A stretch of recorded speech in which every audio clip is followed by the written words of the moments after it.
حضرت ابو ہریرہ رضی اللہ تعالیٰ عنہ سے روایت ہے کہ ایک دن نبی کریم صلی اللہ علیہ وآلہ وسلم باہر تشریف لائے تو دیکھا کہ حضرت ابو بکر صدیق اور حضرت عمر فاروق بھی سامنے موجود ہیں۔ آپ نے فرمایا یہاں کیسے؟ تو انہوں نے کہا کہ یا رسول اللہ بھوک بہت لگی ہے۔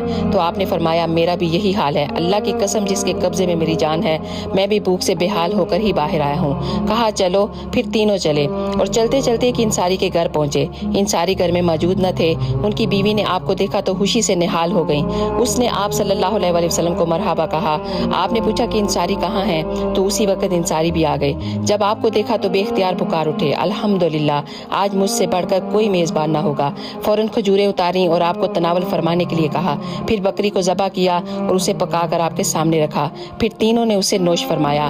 پھر آپ نے فرمایا مجھے قسم ہے اس ذات کی جس کے ہاتھ میں میری جان ہے، قیامت والے دن تم سے ان نعمتوں کے بارے میں ضرور سوال ہوگا۔ اللہ اکبر۔ اگر ویڈیو اچھی لگی ہو تو پلیز ایک دفعہ